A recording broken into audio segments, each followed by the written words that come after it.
Hi, welcome to vlog number 6, where we will be talking about argument and evidence part 2 this week. We talked about it last week. I'm going to talk about it again.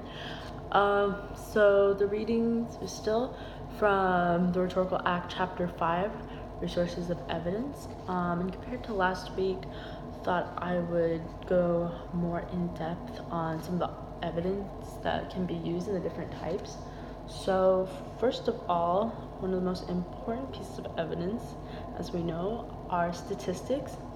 And those are essentially comparisons that enables us as the speaker to have a sense of the claim significance.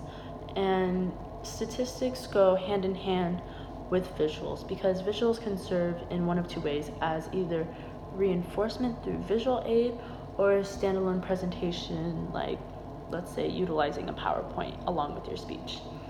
And they go hand in hand because statistical evidence often makes the most sense in forms of charts and graphs, helps the audience understand what they're seeing.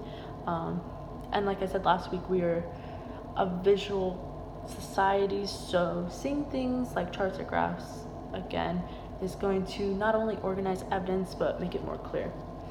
And so another type of evidence utilized are literal analogies that are essentially comparisons made for the purpose of evaluation and prediction.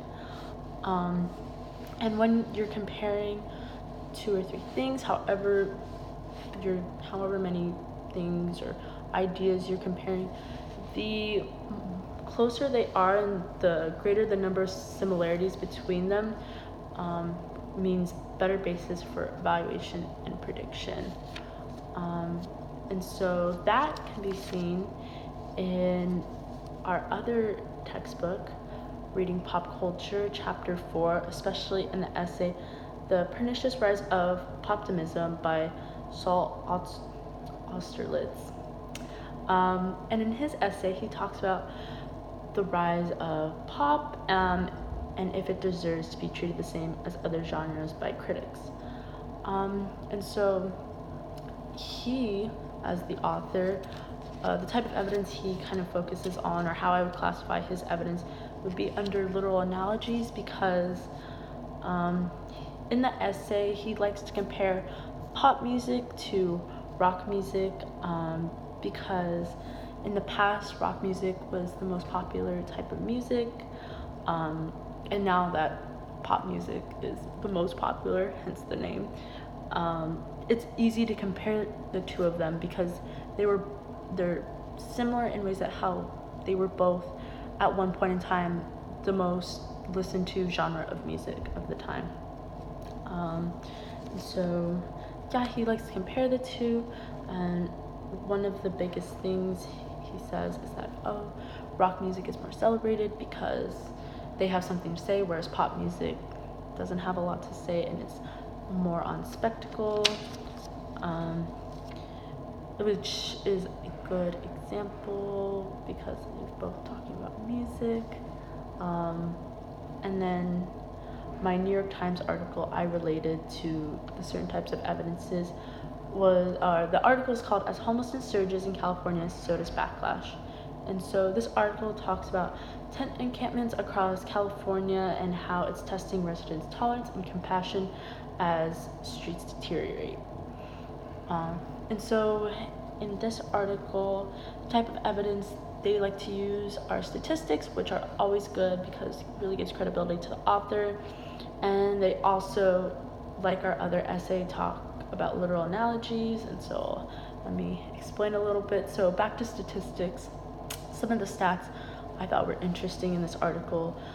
They talk about San Jose and how there's 6,200 homeless people in the city, and how there was a 42% increase since last year, which is pretty crazy. And even me saying that, you can see that statistics help arguments. And another great statistic I loved, which also used visuals to help, was that in LA County, 12% of homelessness increased, and in actual numbers, it's 59,000 people, which could fill all of Dodger Stadium. So Dodger Stadium, very well-known stadium in LA. So using Dodger Stadium as a way to give the audience a visual reference of how many homeless people are in the city really does help and emphasizes their point. Also within the article, they have pictures included which show how cities like, I think, San Francisco and Oakland, they started putting boulders and logs on sidewalks so homeless people can set up tents there. And so in the article, they do show pictures of bulldozers putting in boulders and logs. Another thing they do is that another great type of evidence they use is that they talk to people and get certain types or different perspectives of the issue that they're talking about. And they make sure to interview different people. So they include homeless people and residents of the city, and also directors of homeless organizations to, again, further their argument, as well as give opposing sides to dismantle them. And yeah, thanks for watching.